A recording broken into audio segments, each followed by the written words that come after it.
keok telak di kandang lawan. Malaysia dibombardir telak 4-0 di FIFA Matchday 2024 lawan New Zealand. Jadi korban Shin Tae-yong-kah, pelatih Cina akan mengalami hal tragis gini jika kalah dari timnas Indonesia. Pengakuan aneh manatan pelatih timnas soal Indonesia versus China di kualifikasi Piala Dunia.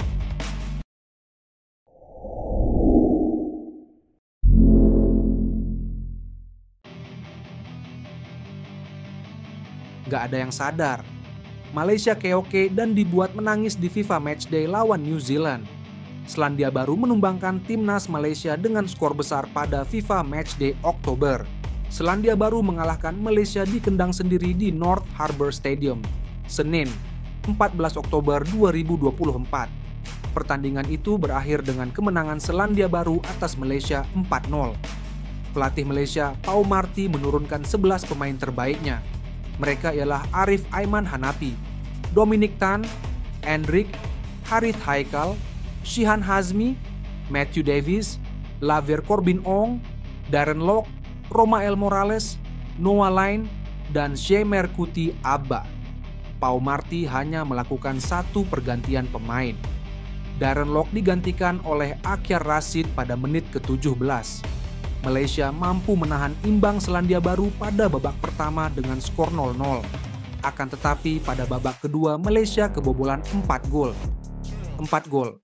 Selandia Baru dicetak oleh Elijah Jazz 53, Matthew Garbett 61, Chris Wood 72, dan Logan Rogerson 90+3. Selandia Baru adalah tim yang memiliki peringkat ke-95 dunia. Sementara Malaysia berada di posisi 123 dunia. Tentunya kekalahan ini akan berpengaruh pada poin Malaysia untuk ranking FIFA yang akan diupdate pada 24 Oktober mendatang. Di sisi lain, kekalahan telak yang dirasakan timnas Malaysia pada laga uji coba menjadi sorotan tajam para supporter timnas Indonesia di media sosial.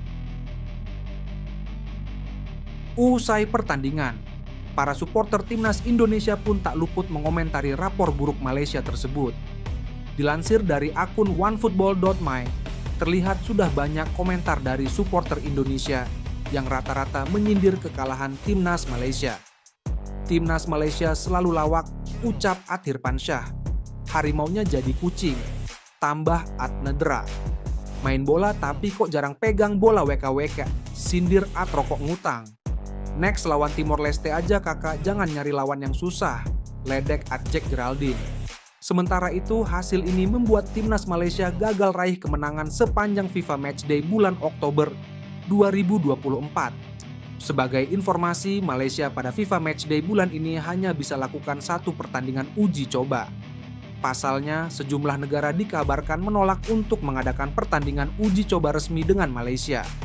Melansir dari berita harian, disebutkan bahwa Malaysia telak ditolak oleh 8 negara yang diundang untuk melakoni FIFA Matchday edisi Oktober 2024. Secara rinci, 8 negara yang menolak Malaysia termasuk Kepulauan Solomon, Fiji, Tahiti, Kaledonia Baru, Vanuatu, dan Papua Nugini. Hanya Selandia Baru yang mau menerima undangan uji coba Malaysia dan baru saja berlangsung pada hari ini.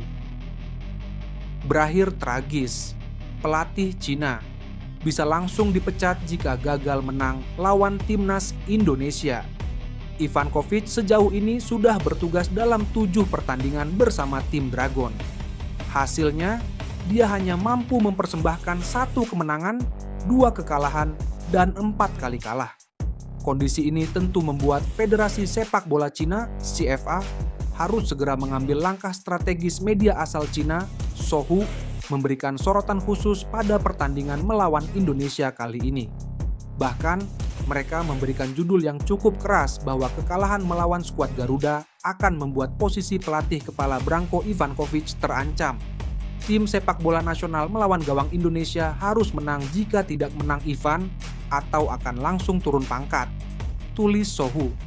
Masih dalam sumber yang sama, pelatih berusia 70 tahun ini dinilai cukup beruntung karena masih dipertahankan.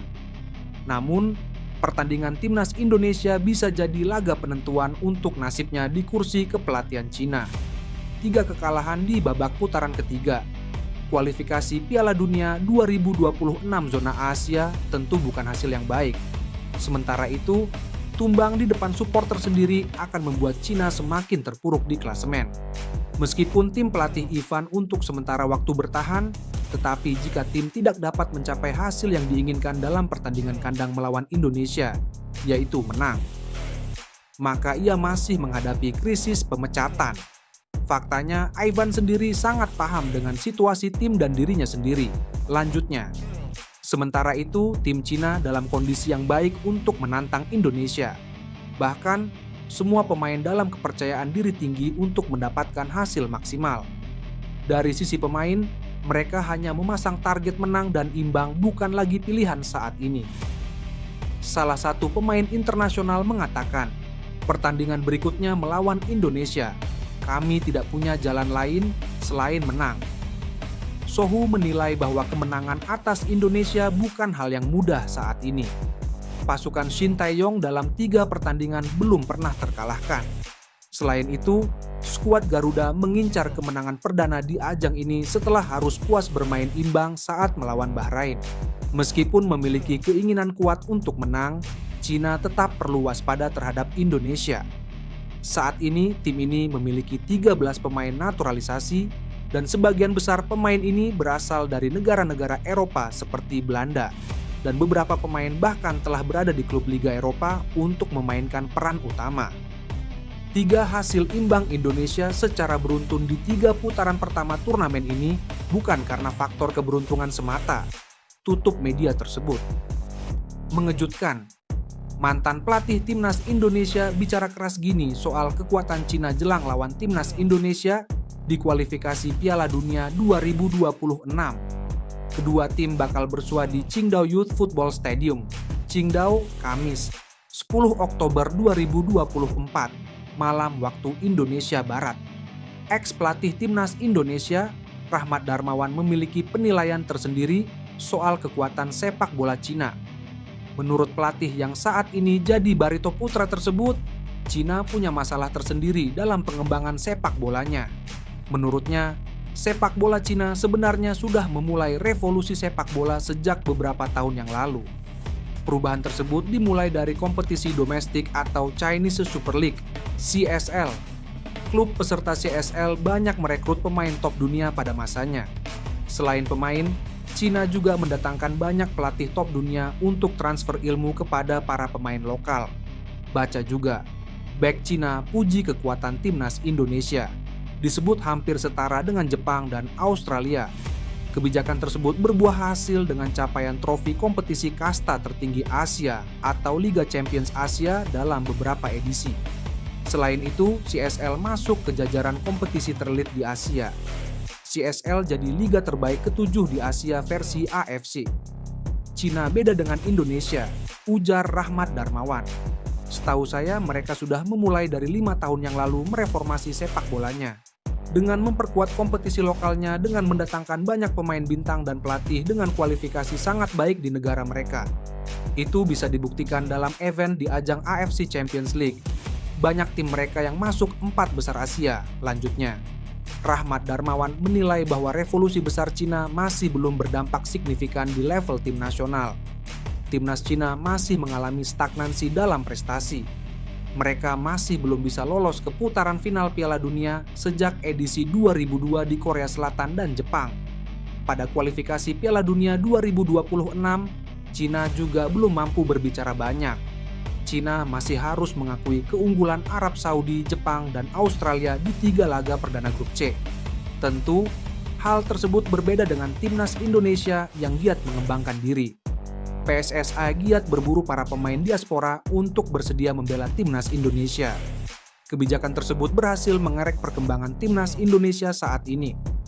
Tapi tim nasionalnya menurut saya belum banyak melakukan perubahan signifikan dibandingkan perubahan di tim nasional Indonesia, ujar ex-pelatih Timnas Indonesia tersebut. Jadi menurut saya Cina masih stagnan untuk kualitas tim nasional.